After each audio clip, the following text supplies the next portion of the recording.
Satellites और spacecraft को बहुत प्रिसाइज अंदाज और बहुत बारीकी से बनाया जाता है। करोड़ों डॉलर्स खर्च करने के बाद भी ये हमेशा रहने के लिए नहीं बनते। जैसे प्रोडक्ट्स की एक्सपायरी डेट बनाते वक्त ही लिख दी जाती है, ऐसे ही स्पेस में घूमने वाले ऑब्जेक्ट्स की भी एक एक्सपायरी डेट होती है और इस एक्सपायरी डेट के बाद इनको क्रैश करना बहुत जरूरी होता है। अगर ऐसा ना किया गया तो स्पेसक्राफ्ट आउट ऑफ कंट्रोल होकर कभी भी ऑर्बिट से निकलकर जमीन पर अनकंट्रोल्ड तरीके से गिर सकता है। 1978 में कॉस्मोस 954 जो एक सोवियत सैटेलाइट थी, इसमें कोई मसला हुआ और इसका कांटेक्ट बेस स्टेशन से टूट गया। अब वो सैटेलाइट बेकाबू होकर कुछ वक्त तक अपने ऑर्बिट में रही, लेकिन आखिरकार कई महीनों के बाद ऑर्बिट से निकलकर जमीन की तरफ बढ़ने लगी। जिस चीज का डर था वही हुआ, इसने अर्थ में अनकंट्रोल्ड एंट्री की। लेकिन सबसे बड़ा खतरा इसका आउट ऑफ कंट्रोल होना नहीं बल्कि इसमें मौजूद न्यूक्लियर रिएक्टर का था, जिसकी वजह से इस सैटेलाइट को पावर मिलती थी। सैटेलाइट तो आसमान में जलकर राख हो गई, लेकिन रेडियो एक्टिव मटेरियल पूरे नॉर्थ कनाडा में फैल गया। इसके बाद एक ऑपरेशन स्टार्ट किया गया जिसका मिशन इस रेडियो एक्टिव मटेरियल की तलाश और इसकी सफाई था।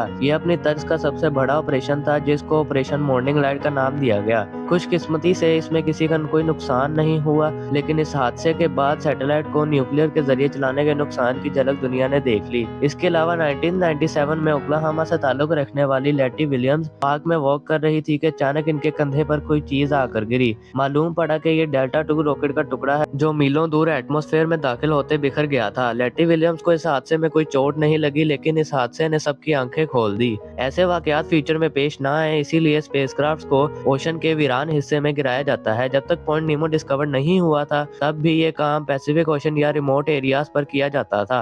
या स्पेसक्राफ्ट को क्रैश करना होता है तो इसमें लगे थ्रस्टर्स की मदद से इसको पहले ऑर्बिट से निकाला जाता है। ऑर्बिट से निकालने के बाद भी वो अर्थ के इर्द गिर्द कई महीनों तक घूमता रहता है, पर आहिस्ता आहिस्ता वो जमीन के करीब भी होता जाता है। थ्रस्टर्स कब और कहां और किस पोजीशन में एक्टिव करने हैं, ये काम बहुत बारीकी से इंजीनियर्स कैलकुलेट करते हैं। अर्थ के एटमॉस्फेयर में एंटर होने से पहले दोबारा थ्रस्टर्स को एक्टिवेट किया जाता है, जिससे इसकी डायरेक्शन पॉइंट नीमो की तरफ की जाती है। याद रहे कि स्पेस में क्योंकि हवा नहीं है, प्रेशर नहीं है, इसी वजह से वहाँ किसी किस्म की फ्रिक्शन नहीं होती। सैटेलाइट जो अपने ऑर्बिट में है वो बगैर पावर के कई महीनों तक अपना ऑर्बिट नहीं छोड़ती। इनकी स्पीड बहुत तेज होती है, नॉर्मली 15,000 किलोमीटर पर आवर, और जब वो इसी स्पीड से एटमॉस्फेयर में एंटर होते हैं तो फ्रिक्शन की वजह से इनका टेम्परेचर 3000 डिग्री सेंटीग्रेड तक बढ़ जाता है और वो एक फायरबॉल की शक्ल इख्तियार कर लेती है। ये टेम्परेचर इनमें लगे मेटल को गलाकर राख कर देता है और ज्यादातर केसेस में मलबा गिरने से पहले ही भाप बनकर उड़ जाता है, लेकिन कभी कभी ये मलबा जमीन पर भी गिर जाता है, जो अगर आबादी पर गिरे तो भारी नुकसान भी कर सकता है। यही वजह है कि पॉइंट नीमो के 22 करोड़ स्क्वायर किलोमीटर के एरिया पर टारगेट करके इंसानों को इसके नुकसान से महफूज रखा जाता है। बात की जाए नाम की तो नीमो एक लैटिन वर्ड है जिसका मतलब है नो वन, क्योंकि यहाँ ना इंसान रहते हैं ना समुद्री मखलूक, और ये लोकेशन भी ऐसी है